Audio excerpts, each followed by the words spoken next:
This is the story of a man named Stanley.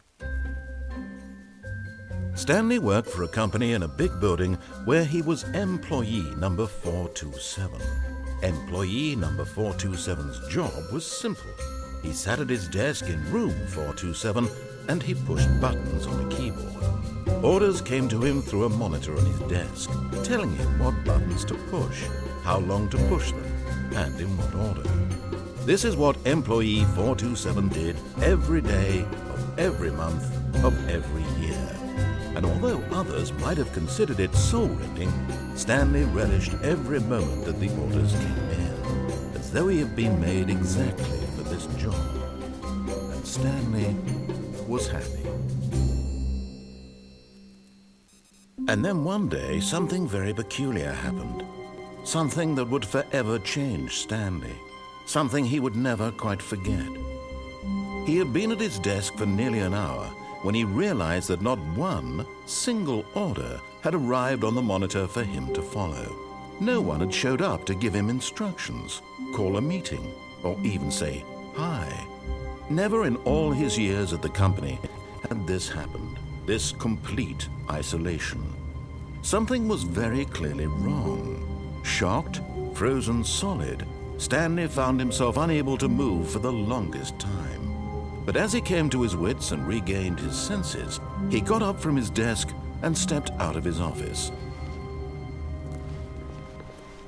All of his co-workers were gone. What could it mean? Stanley decided to go to the meeting room. Perhaps he had simply missed a memo. No matter how hard Stanley looked, he couldn't find a trace of his co-workers.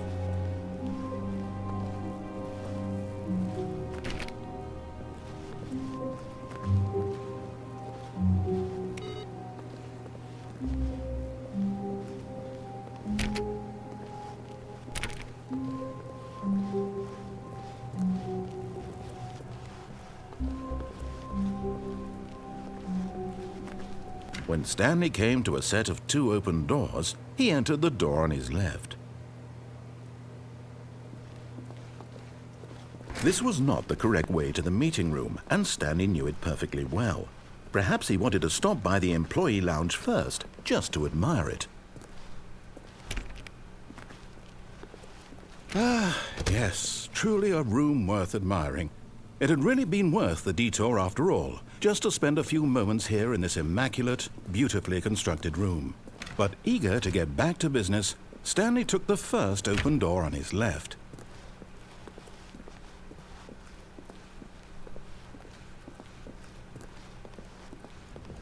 Stanley was so bad at following directions, it's incredible he wasn't fired years ago.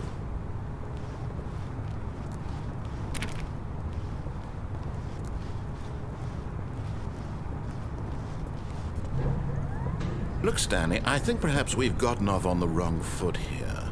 I'm not your enemy, really I'm not. I realize that investing your trust in someone else can be difficult, but the fact is that the story has been about nothing but you all this time.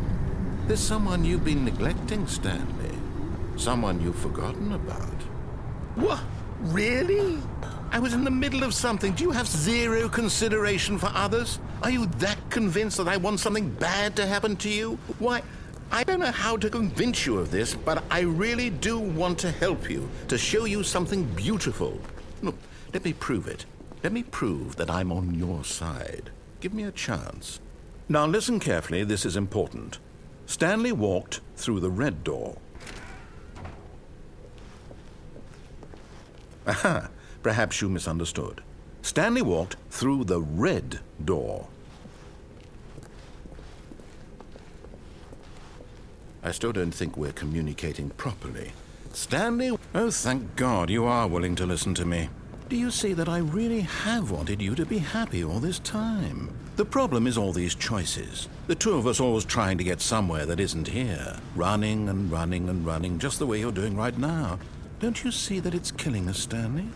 I wanted to stop. We would both be so much happier if we just stopped. And I think I have a solution. Here, let me show you.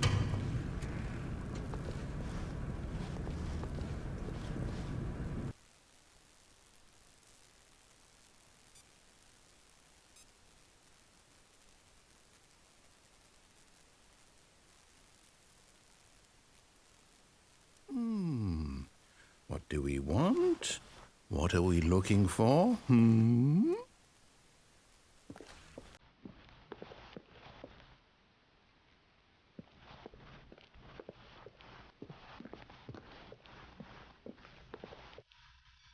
Here.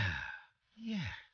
Oh, it's beautiful, isn't it? If we just stay right here, right in this moment with this place, Stanley, I think I feel happy. I actually feel happy.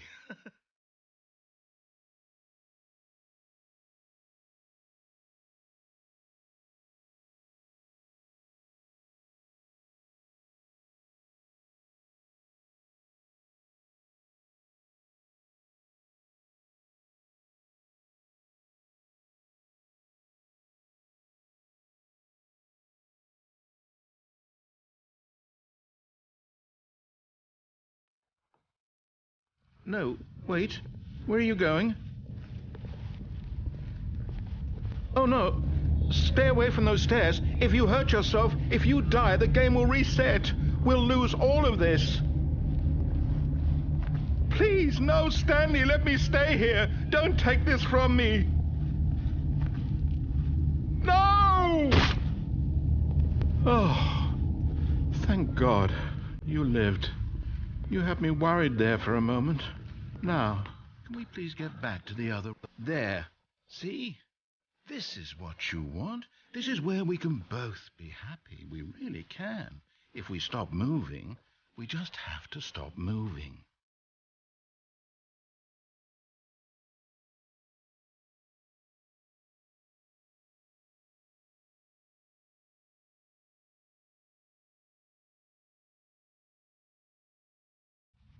Stanley, go back. There's nothing good that can come from this.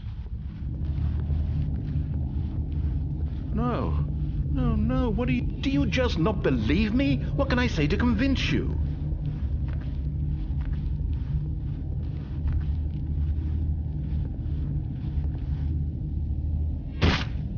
Stanley, let's go back to the other room. Can you do that for me?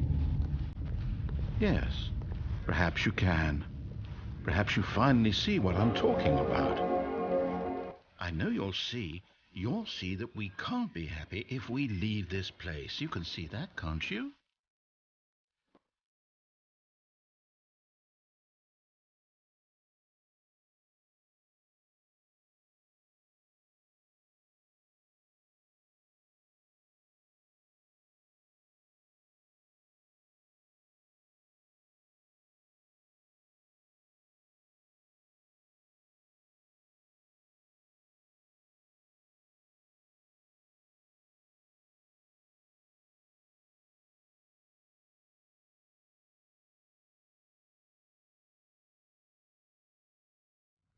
No, perhaps not.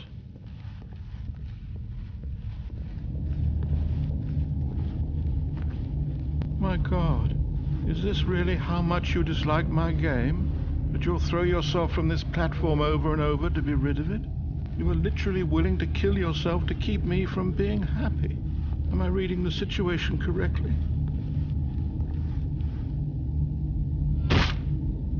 Or maybe you're just getting a kick out of it. Do you actually want to stay alive? Or are you just teasing me? I wanted us to be happy here, Stanley. I really did. I still thought that was possible.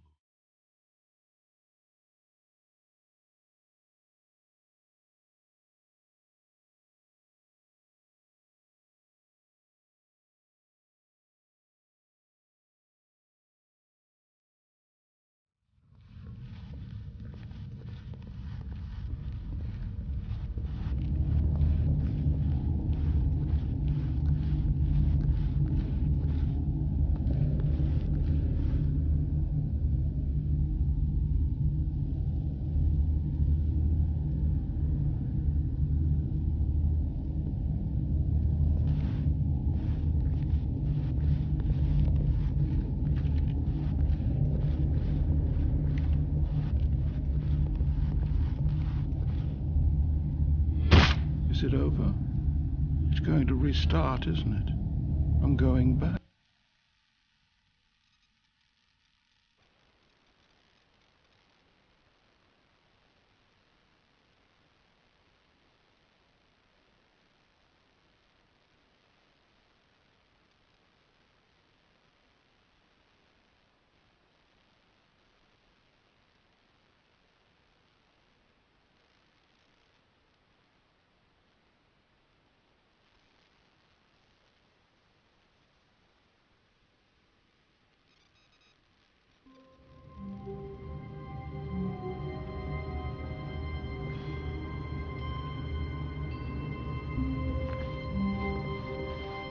All of his co-workers were gone.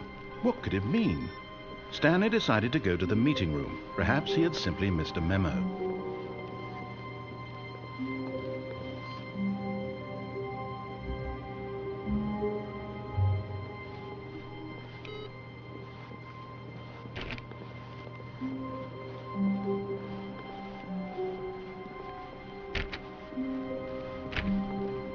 When Stanley came to a set of 2 open doors, he entered the door on his left.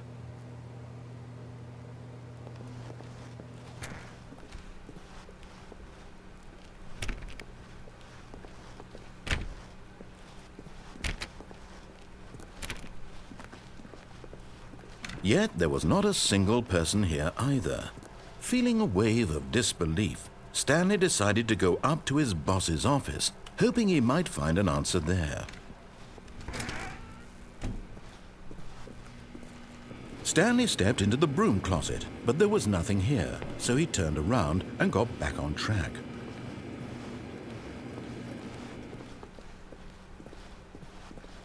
Coming to a staircase, Stanley walked upstairs to his boss's office.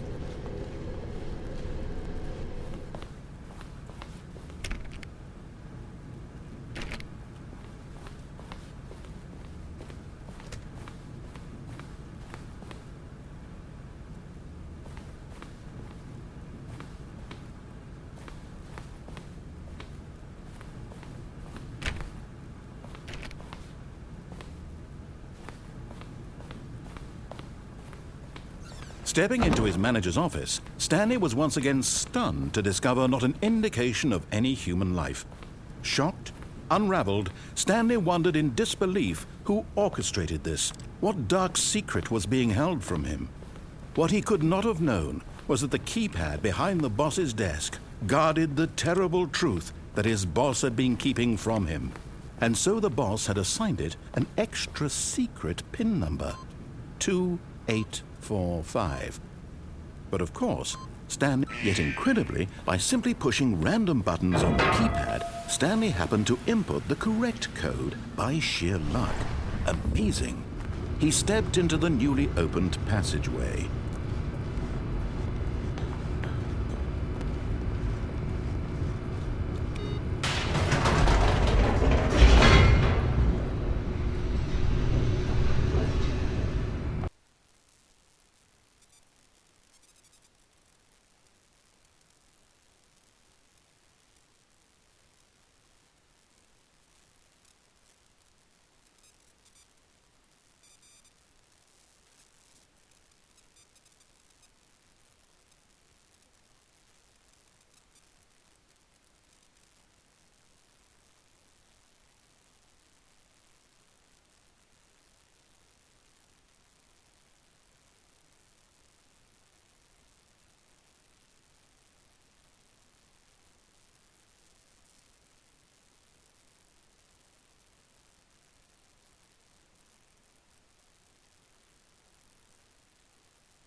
Descending deeper into the building, Stanley realized he felt a bit peculiar. It was a stirring of emotion in his chest, as though he felt more free to think for himself, to question the nature of his job. Why did he feel this now, when for years it had never occurred to him? This question would not go unanswered for long. Stanley walked straight ahead through the large door that read Mind Control Facility.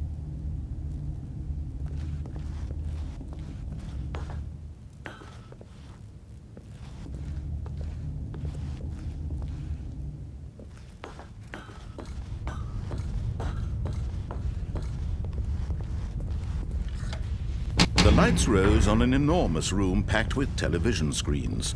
What horrible secret did this place hold? Stanley thought to himself. Did he have the strength to find out?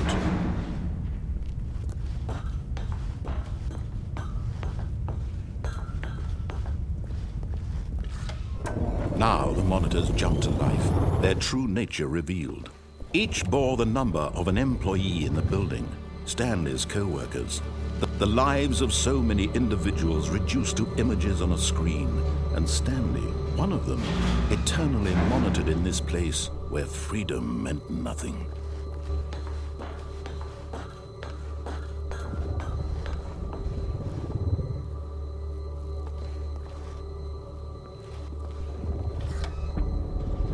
This mind control facility, it was too horrible to believe. It couldn't be true. Had Stanley really been under someone's control all this time?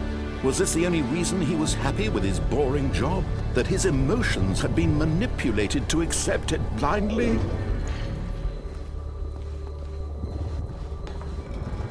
No, he refused to believe it. He couldn't accept it. His own life in someone else's control? Never! It was unthinkable, wasn't it? Was it even possible? Had he truly spent his entire life utterly blind to the world? But here was the proof, the heart of the operation. Controls labeled with emotions, happy or sad or content, walking, eating, working, all of it monitored and commanded from this very place. And as the cold reality of his past began to sink in, Stanley decided that this machinery would never again exert its terrible power over another human life. For he would dismantle the controls once and for all.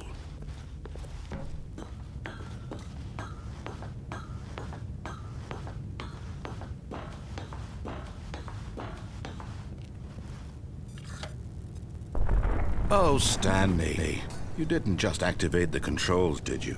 After they kept you enslaved all these years, you go and you try to take control of the machine for yourself. Is that what you wanted? Control? Oh, Stanley, I applaud your effort, I really do. But you need to understand, there's only so much that machine can do.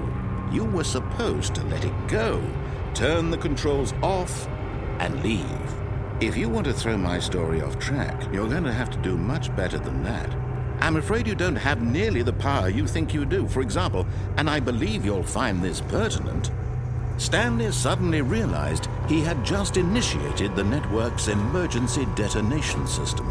In the event that this machine is activated without proper DNA identification, nuclear detonators are set to explode, eliminating the entire complex. How long until detonation then? Let's say 2 minutes. Now this is making things a little more fun, isn't it, Stanley? It's your time to shine. You are the star. It's your story now. Shape it to your heart's desires. Oh, this is much better than what I had in mind. What a shame we have so little time left to enjoy it. Mere moments until the bomb goes off. But what precious moments each one of them is.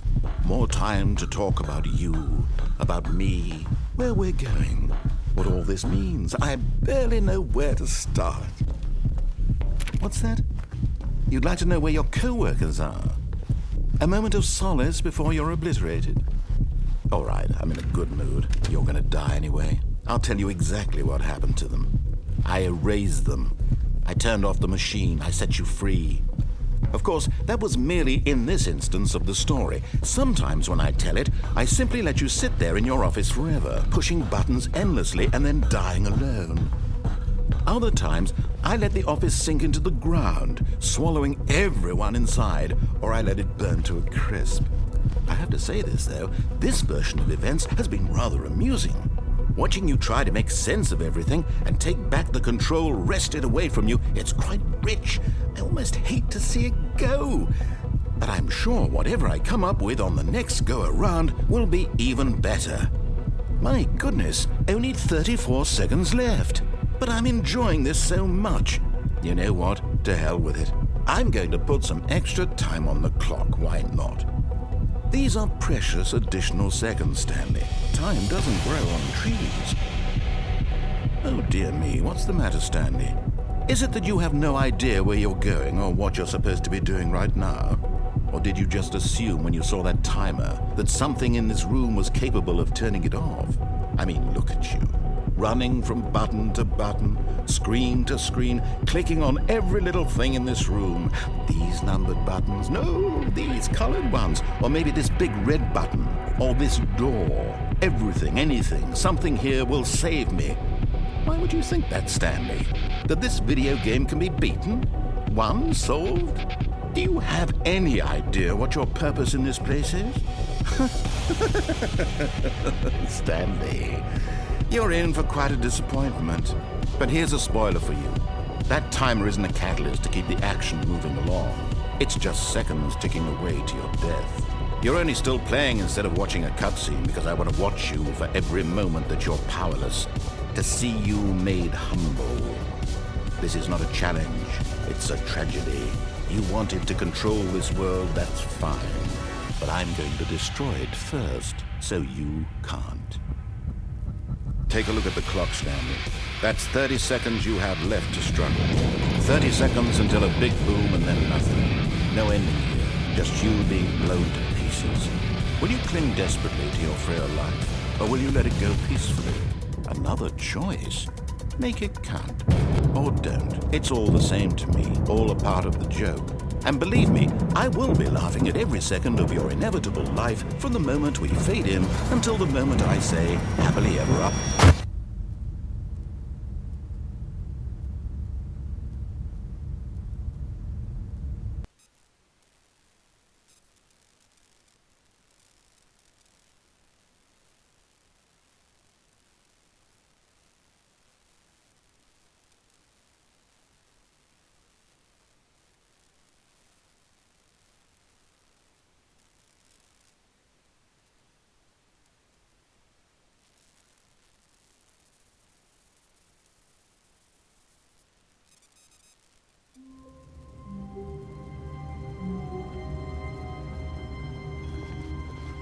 All of his co-workers were gone. What could it mean? Stanley decided to go to the meeting room. Perhaps he had simply missed a memo. Stanley went around touching every little thing in the office, but it didn't make a single difference, nor did it advance the story in any way.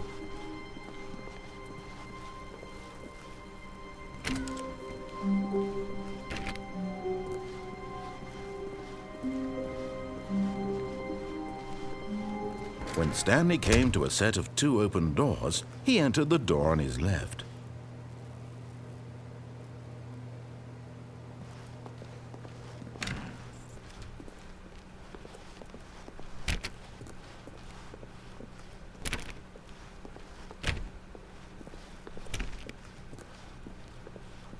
Yet there was not a single person here either. Feeling a wave of disbelief, Stanley decided to go up to his boss's office, hoping he might find an answer there. Oh, no, no, not again. I won't be part of this. I'm not going to encourage you. I'm not going to say anything at all. I'm just going to be patient. Coming to a staircase, Stanley walked upstairs to his boss's office.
Stepping in...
All of his co-workers were gone. What could it mean? Stanley decided to go to the meeting room. Perhaps he had simply missed a memo.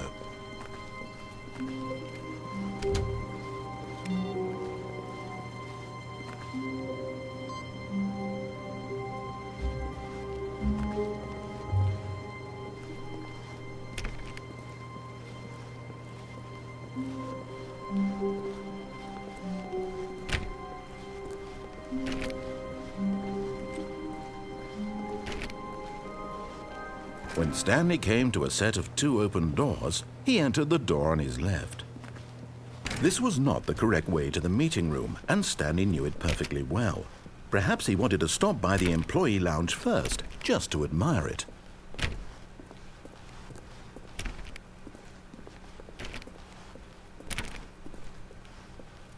Wow, yes, this room. What a beautiful room. But eager to get back to business, Stanley took the first open door on his left. And so he detoured through the maintenance section, walked straight ahead to the opposite door, and got back on track.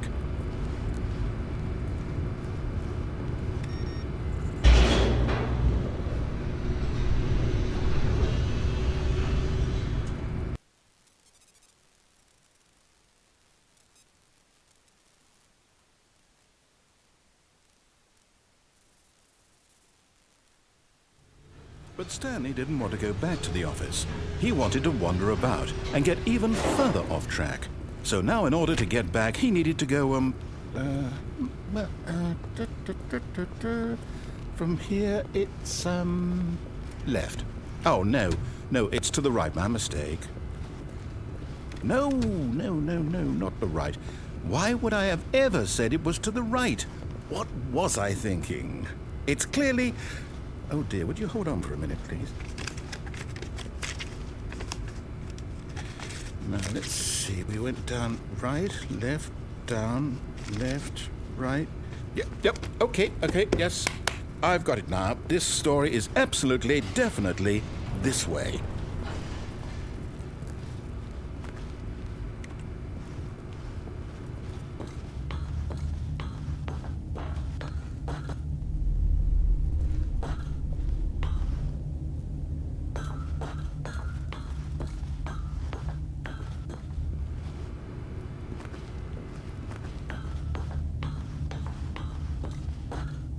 No. This isn't right at all. You're not supposed to be here yet. This is all a spoiler.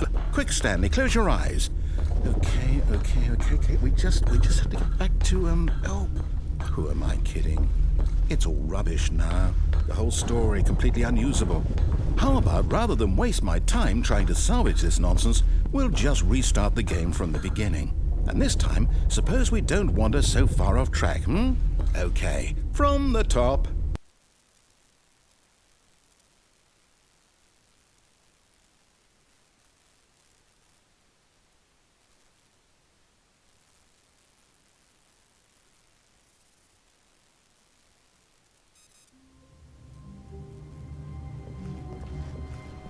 All of his co-workers were gone. What could it mean? Stanley decided to go to the meeting room. Perhaps he had simply missed a memo.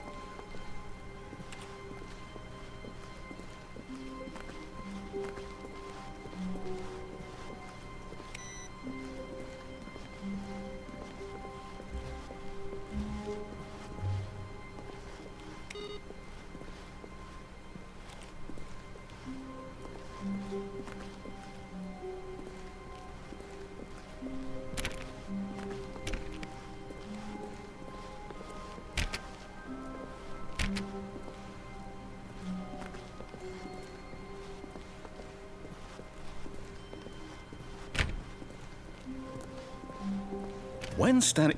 Wait, what? No, I restarted. I swear I definitely restarted the game over, completely fresh. Everything should be... Oh, did something change? Stanley, did you change anything when we were back in that room with all the monitors? Did you move the story somewhere, or... Hold on. Why am I asking you? I'm the one who wrote the story. It was right here just a minute ago. I know for sure that it's here somewhere. Okay, then. It's an adventure. Come, Stanley. Let's find the story.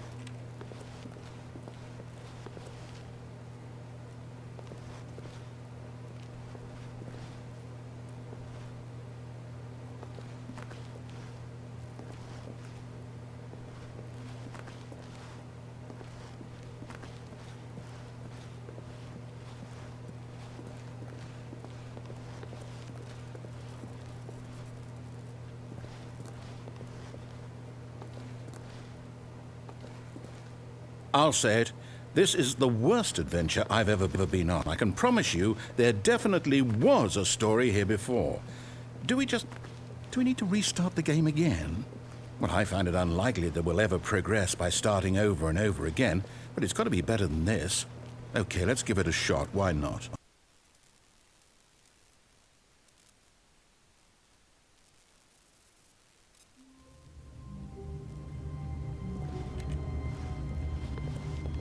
All of his co-workers were gone. What could it mean? Stanley decided to go to the meeting room. Perhaps he had simply missed a memo.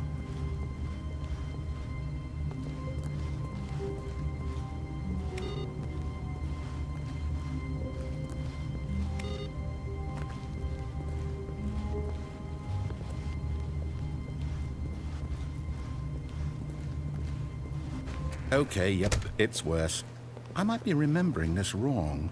It's possible the story is back where we just came from. Why don't we go back the other direction and see if we missed anything?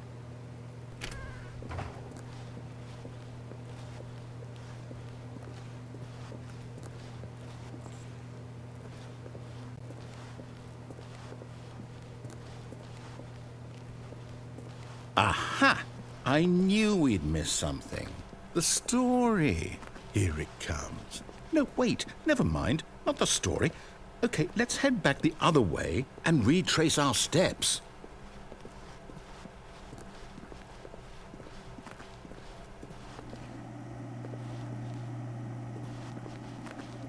Now this... Well, I'll be honest, I don't recognize this place at all. Is this the story? I don't think so. I can't quite recall, but I believe my story took place in an office building. Is that correct? Do you remember, Stanley? Well, do you know what? Since I've completely forgotten what we were supposed to be doing, how about this? You win! Congratulations! I know you put in a lot of hard work, and it really paid off, so good job. Oh, no. No, I don't feel right about this at all. We both know you didn't put in any actual work for that win. Some people win fair and square, and this was not one of those situations. Okay, I'm getting weirded out by whatever this place is. I don't care what might happen this time. I have to restart.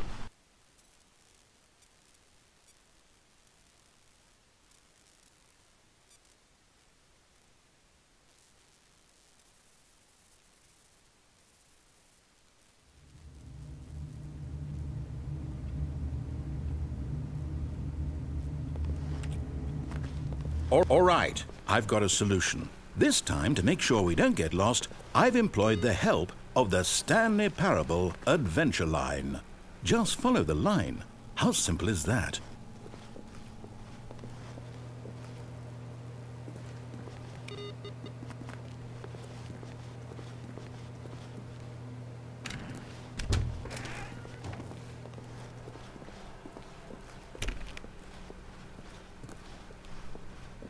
No, I'm down. We're leaving it up to the line from now on.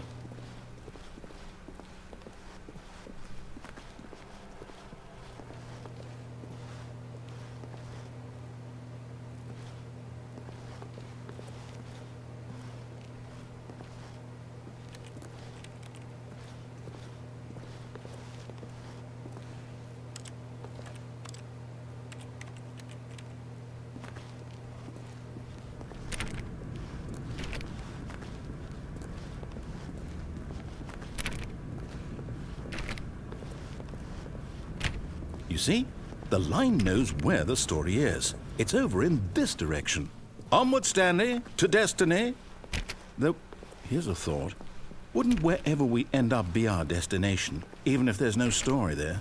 Or to put it another way, is the story of no destination still a story? Simply by the act of moving forward, are we implying a journey such that a destination is inevitably conjured into being via the very manifestation of the nature of life itself? Okay, Stanley, I need to follow this train of thought for a minute. Just stick with me. Now, we can both agree that the nature of existence is in fact a byproduct of one's subjective experience of that existence, right? Okay.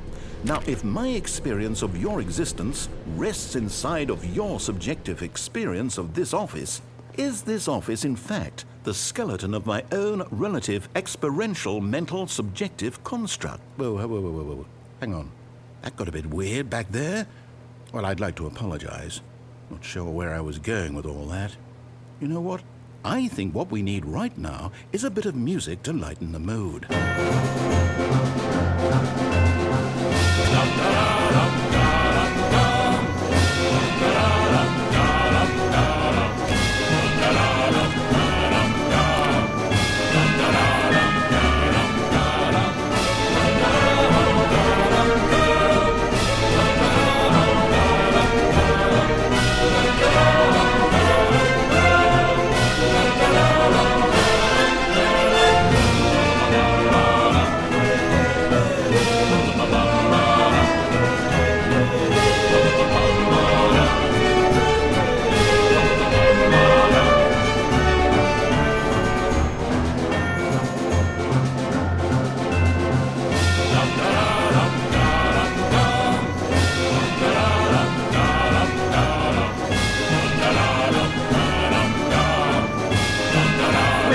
Cut the music, go back and look at that fern.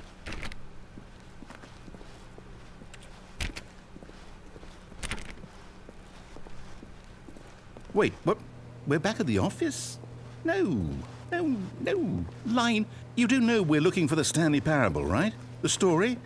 Is any of this ringing a bell?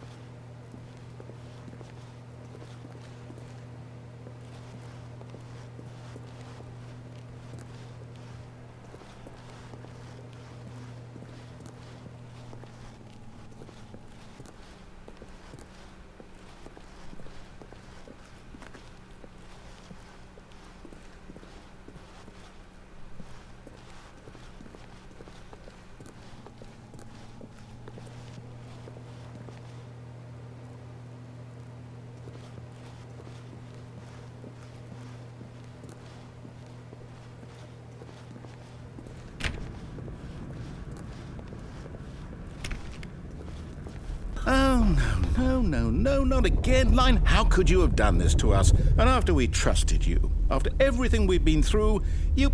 Oh, I can't take this anymore. To hell with it. Restart.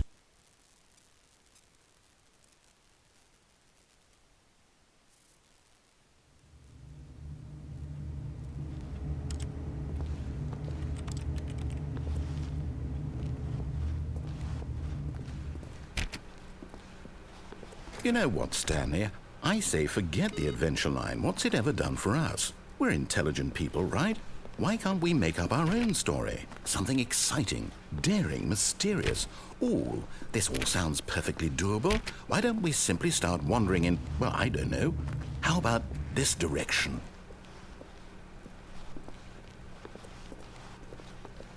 Now, yes, this is exciting. Just me and Stanley forging a new path, a new story. Well, it could be anything. What do you want our story to be?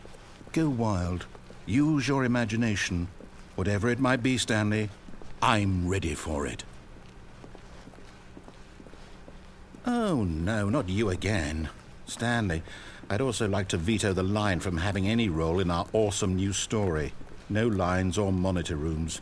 Just don't acknowledge it, and we should be fine.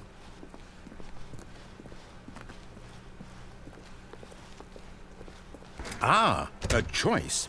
We get to make a decision. From here, the story is in our control. How important we mustn't squander the opportunity. In fact, I believe I need a minute to think here. Just walk in circles for a minute. Okay, so I know that each door has to lead somewhere, which means that somewhere, the place where we're trying to go, there must be a reverse door that leads here. And that in turn means that our destination corresponds with the counter-inverted reverse door's origin. So starting from the right, let us ask, will taking the right door lead us to where we're going? And since the answer is clearly yes, then by all accounts, the door on the right is the correct one. Another victory for logic. Come, Stanley, our destiny awaits.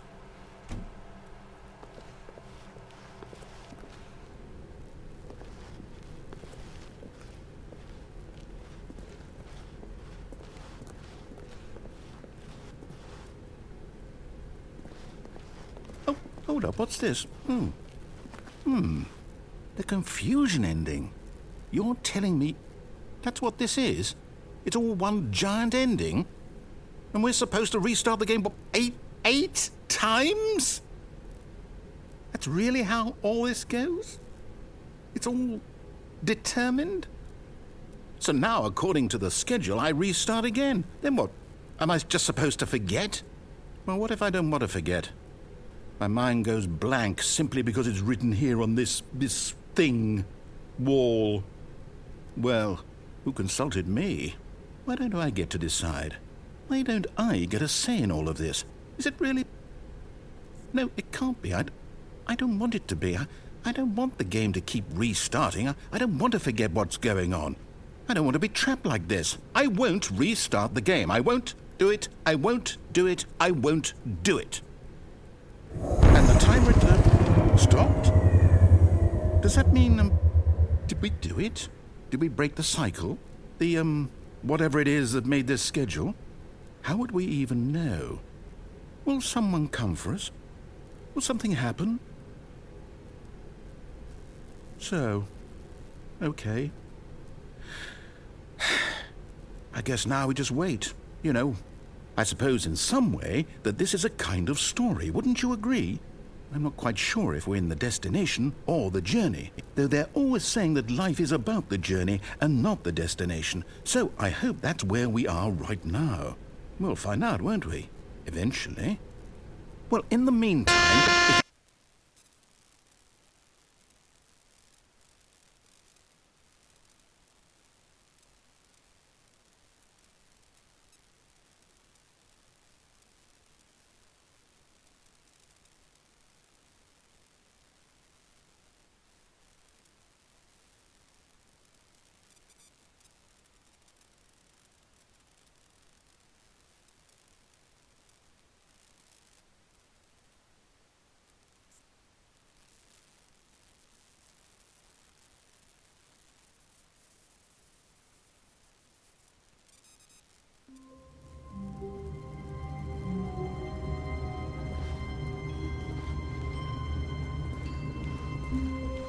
All of his co-workers were gone. What could it mean? Stanley decided to go to the meeting room. Perhaps he had simply missed a memo. No matter how hard Stanley looked, he couldn't find a trace of his co-workers.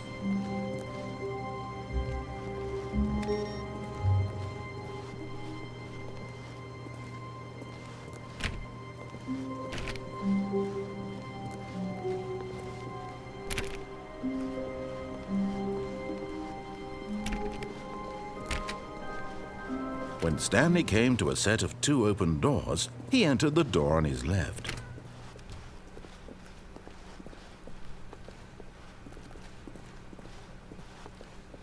Yet there was not a single person here either.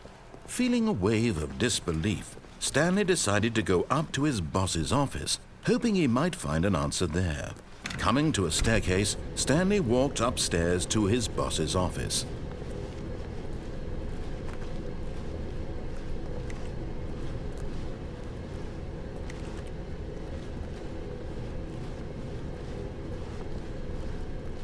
But Stanley just couldn't do it. He considered the possibility of facing his boss, admitting he had left his post during work hours. He might be fired for that. And in such a competitive economy, why had he taken that risk? All because he believed everyone had vanished. His boss would think he was crazy. And then something occurred to Stanley. Maybe, he thought to himself, maybe I am crazy. All of my co-workers blinking mysteriously out of existence in a single moment for no reason at all? None of it made any logical sense. And as Stanley pondered this, he began to make other strange observations. For example, why couldn't he see his feet when he looked down? Why did doors close automatically behind him wherever he went? And for that matter, these rooms were starting to look pretty familiar. Were they simply repeating? No, Stanley said to himself, this is all too strange. This can't be real. And at last, he came to the conclusion that had been on the tip of his tongue. He just hadn't found the words for it. "I'm dreaming!" he yelled. "This is all a dream." Oh, what a relief Stanley felt to have finally found an answer, an explanation. His co-workers weren't actually gone. He wasn't going to lose his job. He wasn't crazy after all. And he thought to himself, I suppose I'll wake up soon. I'll have to go back to my boring real-life job pushing buttons. I may as well enjoy this while I'm still lucid. So he imagined himself flying and began to gently float above the ground. Then he imagined himself soaring through space on a magical starfield, and it too appeared. It was so much fun, and Stanley marveled that he had still not woken up. How was he remaining so lucid? And then perhaps the strangest question of them all entered Stanley's head.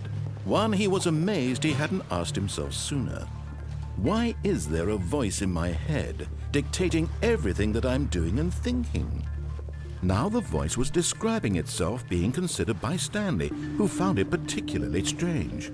I'm dreaming about a voice describing me, thinking about how it's describing my thoughts, he thought. And while he thought it all very odd and wondered if this voice spoke to all people in their dreams, the truth was that, of course, this was not a dream. How could it be? Was Stanley simply deceiving himself, believing that if he's asleep, he doesn't have to take responsibility for himself? Stanley is as awake right now as he's ever been in his life. Now, hearing the voice speak these words was quite a shock to Stanley. After all, he knew for certain, beyond a doubt, that this was in fact a dream. Did the voice not see him float and make the magical stars just a moment ago? How else would the voice explain all that? This voice was a part of himself too. Surely, if he could just... He would prove it. He would prove that he was in control, that this was a dream. So he closed his eyes gently, and he invited himself to wake up. He felt the cool weight of the blanket on his skin, the press of the mattress on his back, the fresh air of a world outside this one. Let me wake up, he thought to himself. I'm through with this dream. I wish it to be over. Let me go back to my job. Let me continue pushing the buttons. Please, it's all I want. I want my apartment and my wife and my job. All I want is my life exactly the way it's always been. My life is normal. I am normal. Everything will be fine. I am okay.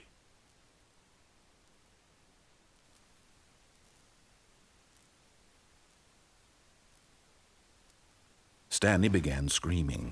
Please, someone, wake me up. My name is Stanley. I have a boss. I have an office. I am real. Please, just someone tell me I am real. I must be real. I must be. Can anyone hear my voice? Who am I? Who am I? And everything went black.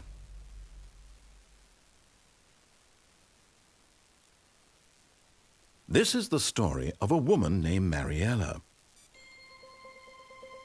Mariella woke up on a day like any other. She arose, got dressed, gathered her belongings, and walked to her place of work. But on this particular day, her walk was interrupted by the body of a man who had stumbled through town talking and screaming to himself, and then collapsed dead on the sidewalk. And although she would soon turn to go call for an ambulance, for just a few brief moments, she considered the strange man. He was obviously crazy. This much she knew. Everyone knows what crazy people look like. And in that moment, she thought to herself how lucky she was to be normal. I am sane. I am in control of my mind. I know what is real and what isn't. It was comforting to think this, and in a certain way, seeing this man made her feel better. But then she remembered the meeting she had scheduled for that day. The very important people whose impressions of her would affect her career, and by extension, the rest of her life. She had no time for this, so it was only a moment that she stood there, staring down at the body. And then she turned and ran.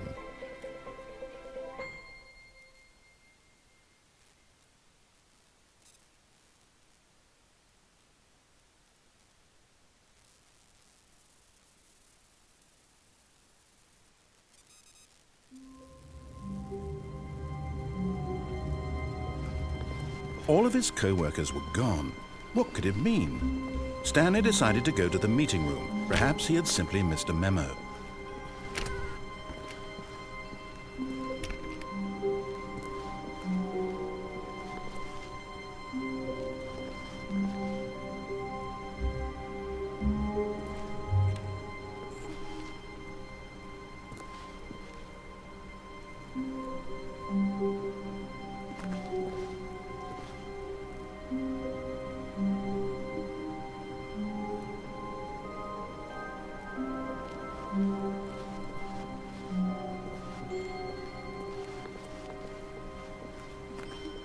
When Stanley came to a set of 2 open doors, he entered the door on his left.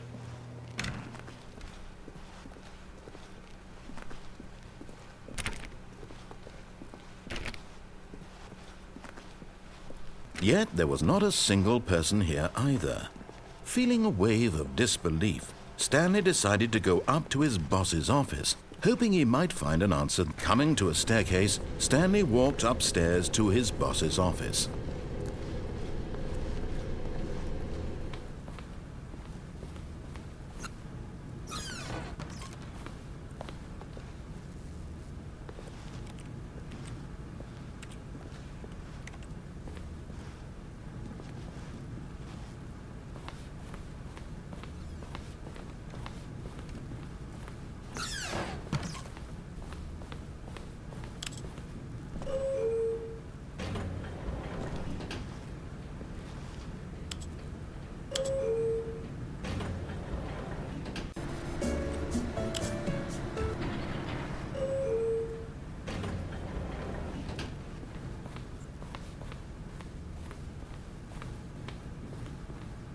The moment he entered his manager's office, Stanley froze in his tracks. Not a living soul anywhere. Could he really be all alone? This was too much for Stanley to take, too much for any man to take. He fell to his knees, bursting into half moans, half sobs, the guttural retching of life from a man denied any hope, any reason to keep going. Here on the floor he lay prone, paralyzed by fear for nearly a full hour. But when at last he began to move about and survey the situation, he found a keypad behind the boss's desk. What could it mean? Was it a sign of hope for Stanley's future? Alas, it was not. For although this keypad guarded the terrible secret of Stanley's past, it had been assigned a 4-digit code so devious and so random that no man could ever hope to guess it. Stanley was in such a rush to get through the story as quickly as possible, he didn't even have a single minute to just let the narrator talk. That kind of anxiety isn't healthy, so he relaxed for a few moments with some calming New Age music.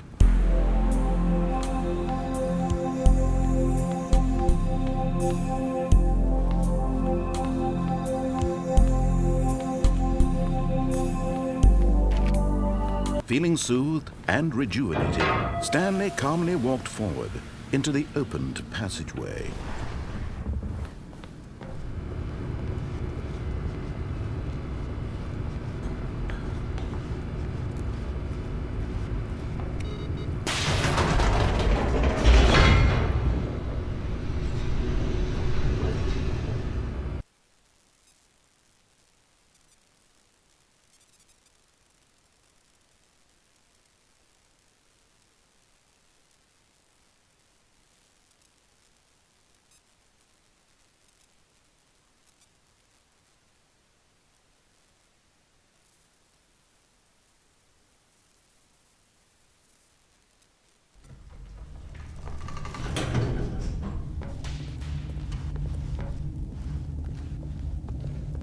Stanley walked straight ahead through the large door that read Mind Control Facility.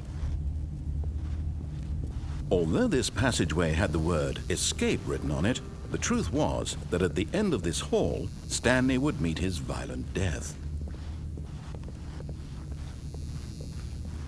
The door behind him was not shut. Stanley still had every opportunity to turn around and get back on track.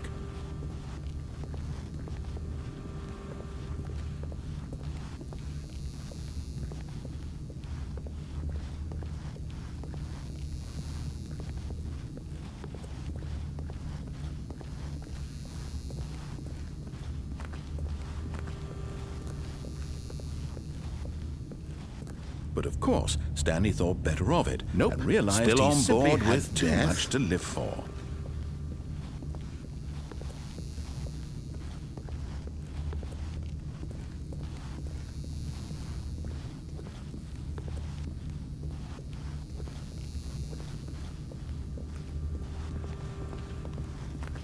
At this point, Stanley was making a conscious, concerted effort to walk forward and willingly confront his death.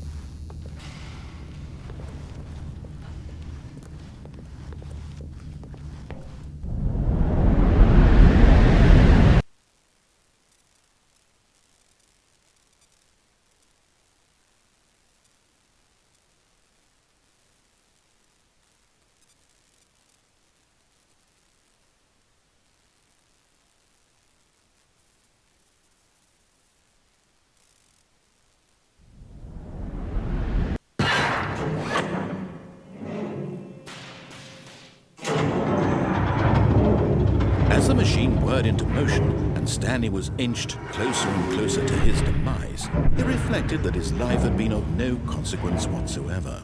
Stanley can't see the bigger picture. He doesn't know the real story, trapped forever in his narrow vision of what this world is. Perhaps his death was of no great loss, like plucking the eyeballs from a blind man. And so he resigned and willingly accepted this violent end to his brief and shallow life. Farewell, Stanley.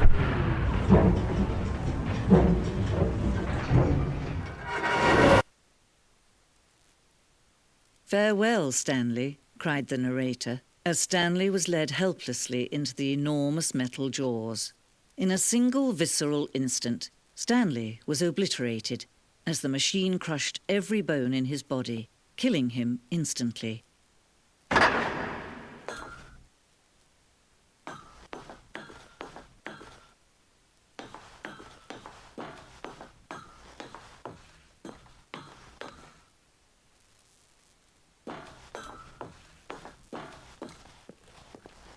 And yet it would be just a few minutes before Stanley would restart the game, back in his office, as alive as ever.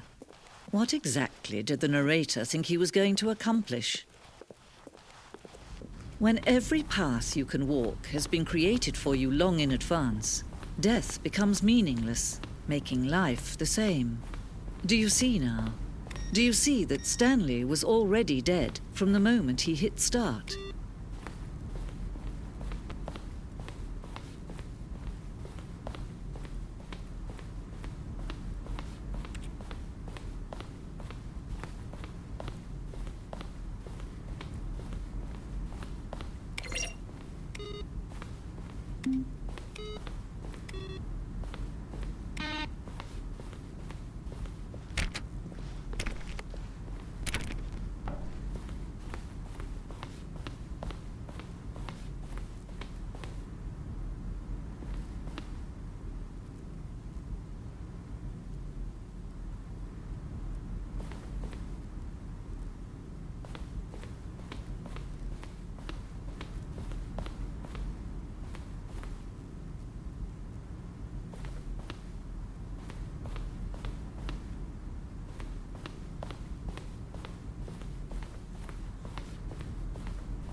Where were all of his clues?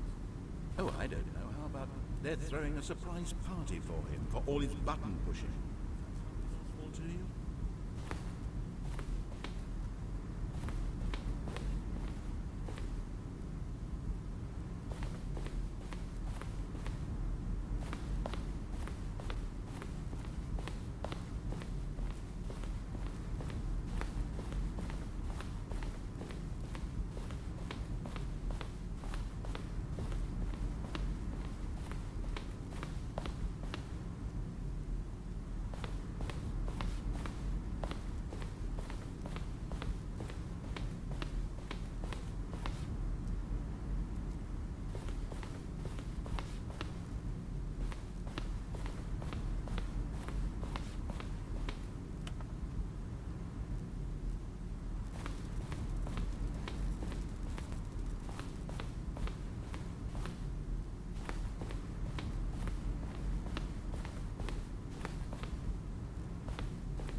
Oh, look at these two. How they wish to destroy one another.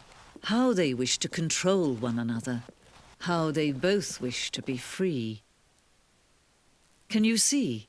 Can you see how much they need one another? No, perhaps not. Sometimes these things cannot be seen. But listen to me. You can still save these two. You can stop the program before they both fail. Push escape and press quit. There's no other way to beat this game.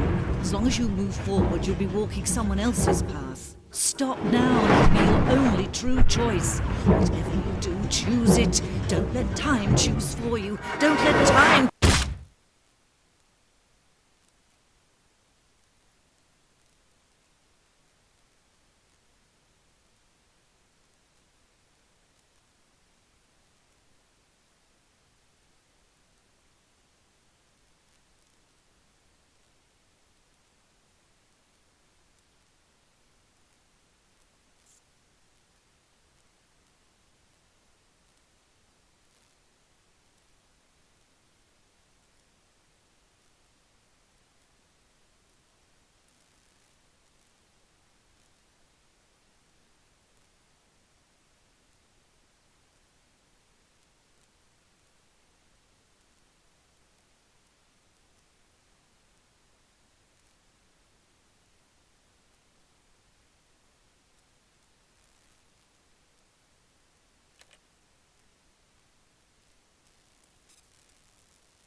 All of his co-workers were gone.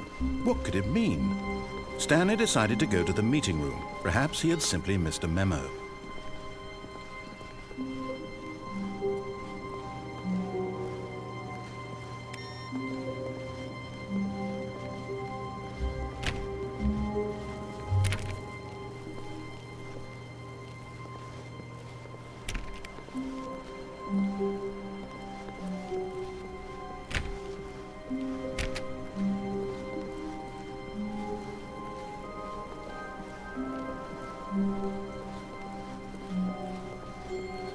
When Stanley came to a set of 2 open doors, he entered the door on his left.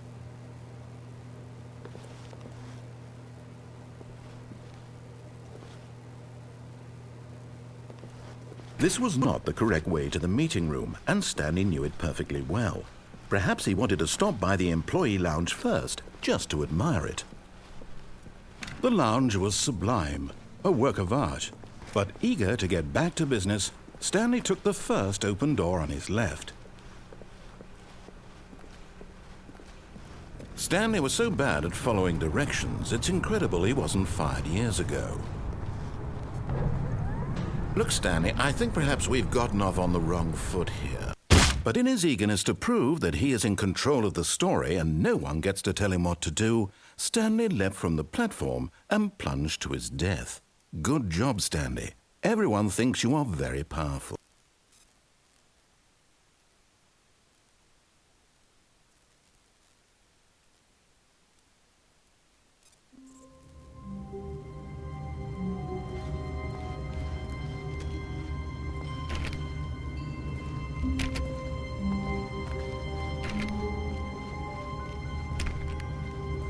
When Stanley came to a set of 2 open doors, he entered the door on his left. This was not the correct way to the meeting room, and Stanley knew it perfectly well.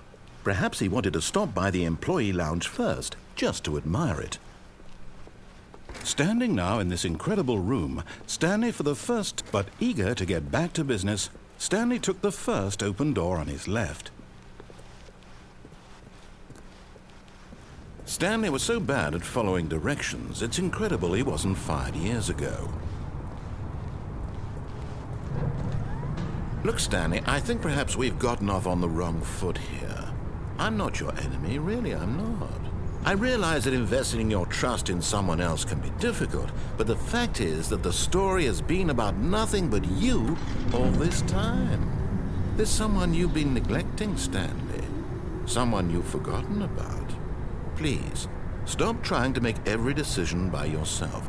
Now, I'm not asking for me, I'm asking for her. This is it, Stanley. Your chance to redeem yourself, to put your work aside, to let her back into your life.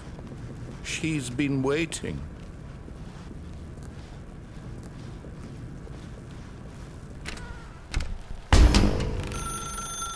That's her, Stanley. You need to be the one to do this, to reach out to her. If you can truly place your faith in another, then pick up the phone.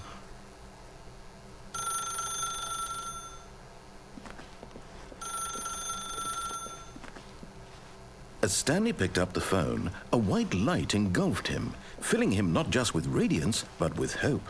Hope for a life reunited one... Wait. Oh, goodness. Stanley, did you just unplug the phone? No, that wasn't supposed to be a choice. How did you do that? You actually chose incorrectly? I didn't even know that was possible. Let me double-check. No, it's definitely here, clear as day. Stanley picks up the phone. He's taken to his apartment where he finds his wife, and the two pledge themselves to one another. Music comes in, fade to white, roll credits. Not picking up the phone is actually somehow an incorrect course of action. How is that even possible? None of these decisions were supposed to mean anything. I don't understand. How on earth are you making meaningful choices? What did you... Wait a second. Did I just see... No, that's not possible. I can't believe it. How had I not noticed it sooner? You're not Stanley. You're a real person. I can't believe I was so mistaken. This is why you've been able to make correct and incorrect choices. And to think I've been letting you run around in this game for so long. If you'd made any more wrong choices, you might have negated it entirely. It's as though you completely ignored even the most basic safety protocol for real-world decision-making. Or did you not grasp the severity of the situation? Well, I won't have that kind of risk on my watch. I'm going to stop the game for a moment so we can educate you properly on safe decision-making in the real world. Please observe this helpful instructional video. Choice. It's the best part of being a real person, but if used incorrectly can also be the most dangerous. For example, in this scenario, a hypothetical real person named Stephen has a choice. He could spend years helping improve the quality of life for citizens of impoverished third world nations. Or he could systematically set fire to every orphan living in a 30-kilometer radius of his house. Which choice would you make?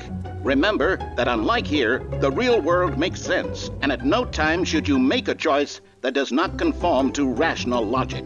If you find yourself speaking with a person who does not make sense, in all likelihood, that person is not real. Allow the person to finish their thought, then provide an excuse why you cannot continue talking. Turn to a partner and practice saying, "My goodness, is it 4:30? I'm supposed to be having a back, sack, and crack."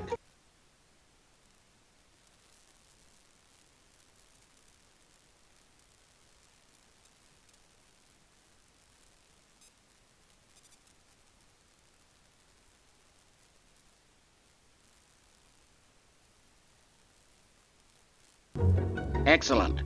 Making choices on a regular basis is the best part to a healthy decision-making process. Most medical professionals recommend making at least 8 choices per day. Do you make more than 8?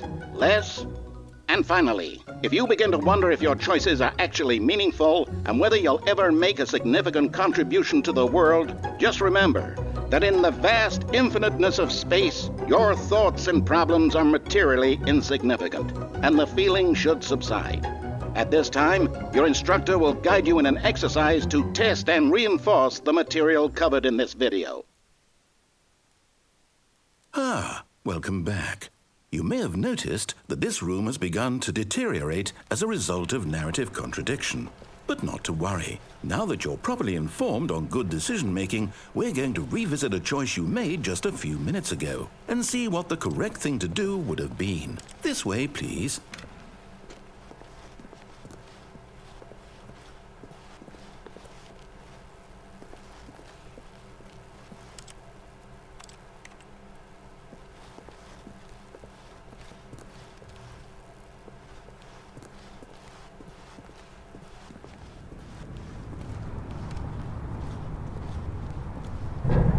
Now that we know your choices are meaningful, we can't have you jumping off the platform and dying. Imagine the main character dying senselessly halfway through the story. That story would make no sense at all. We just need to get you home as soon as possible before the narrative contradiction gets any worse. Unfortunately, it seems this place is not well equipped to deal with reality.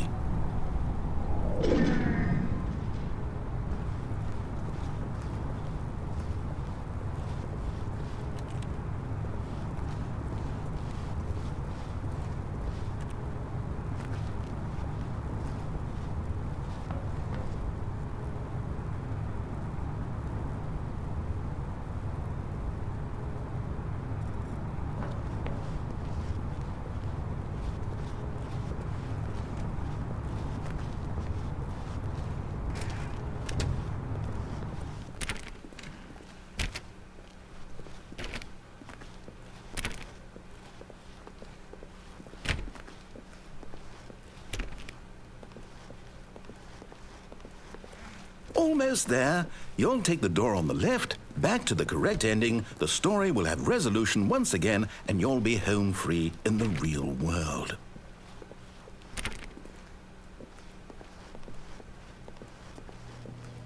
Now remember, all you need to do is behave exactly as Stanley would. That means choosing responsibly and always putting the story first. I'm quite sure you'll be up to the task. Just follow my lead and you'll be fine. All right. When Stanley came to a set of 2 open doors, he entered the door on his left. No! Why did you do that? Quickly, hurry back in the other direction. Perhaps we're not too late.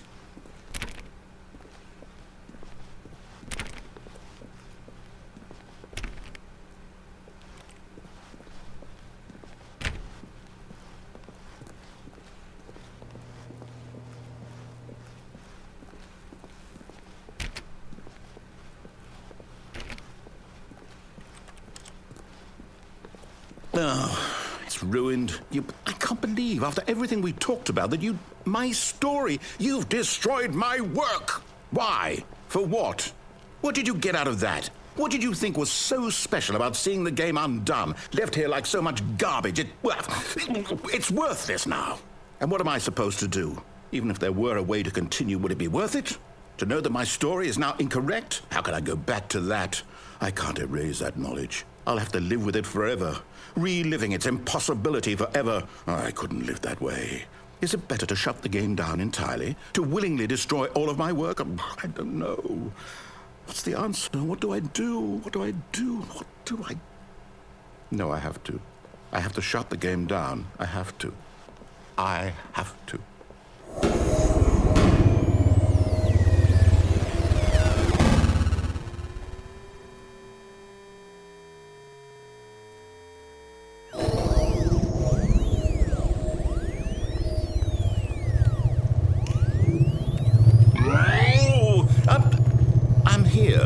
I'm still here in this pile of rubbish, with you who thought you were so clever.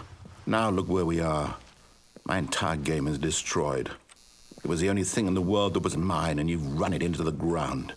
What, did you think that would be funny? You just had to see? Didn't I impress upon you how important it was to be like Stanley? He actually knows how to do what I tell him to. He understands that if I say to do something, there's a damn good reason for it. That thought hadn't even occurred to you, had it?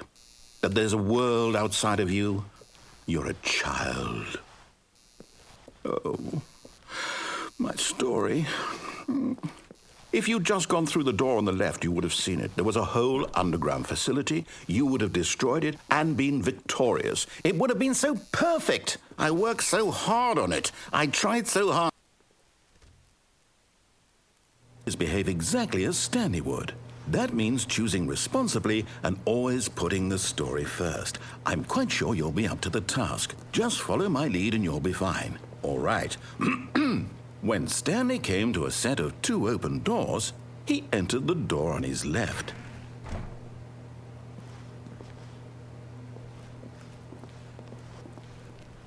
No! Why did you do that? Quickly, hurry. Behave exactly as Stanley would. That means choosing responsibly and always putting the story first. I'm quite sure you'll be up to the task. Just follow my lead and you'll be fine. All right. When Stanley came to a set of 2 open doors, he entered the door on his left.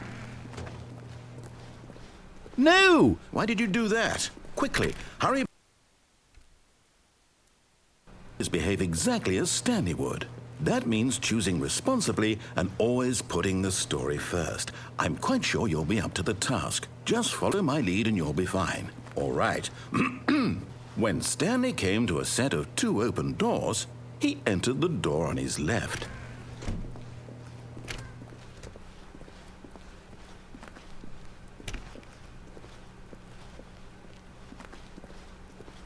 Yet there was not a single person here either.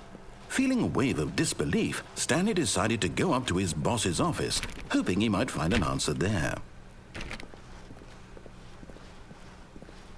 Coming to a staircase, Stanley walked upstairs to his boss's office.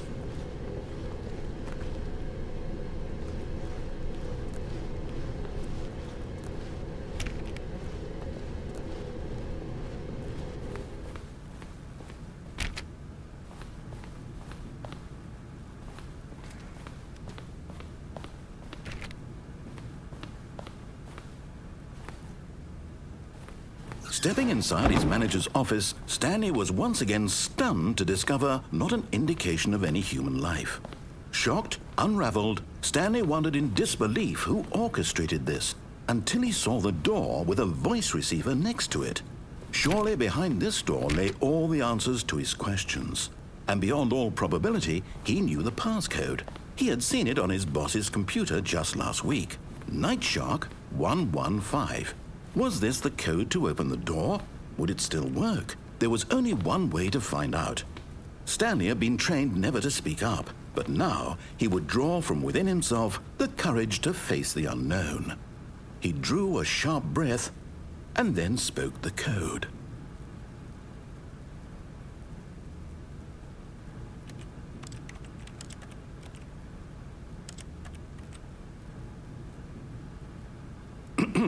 Stanley spoke the code.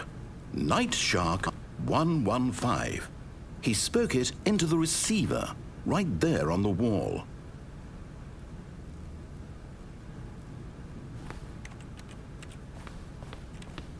I'm sorry, is there a problem? You didn't mishear me, did you? Please speak the code into the receiver.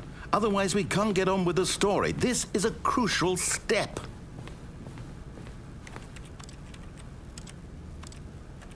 Okay, fine, you're not going to do it, but you know what? It's pretty humiliating to bring you this far, only for you to suddenly decide you have better things to do. I asked you for this one single thing, for your respect.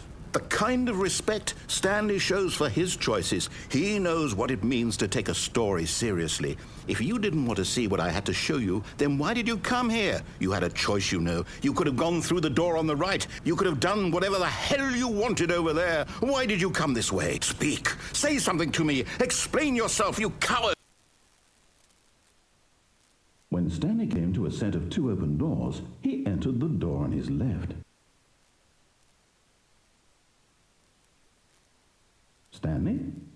Hello? Are you... Is everything okay? Stanley, please. I need you to make a choice.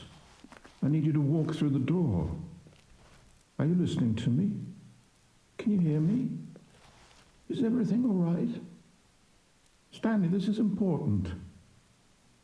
The story needs you. It needs you to make a decision. It cannot exist without you. Do you understand me? Whatever choice you make is just fine. They're both correct. You cannot be wrong here. We can work together. I'll accept whatever you do. I simply need you to take that step forward, please. Choose. Do something? Anything? This is more important than you can ever know. I need this. The story needs it. So, you hear me? Are you there? Are you listening to this? Stanley, are you there? Okay. It's okay, I can wait. You need time to decide. Time to make sure your choice is correct. That is the best choice. That's all right. I'll wait for you to decide what's the right thing to do. Take as much time as you need.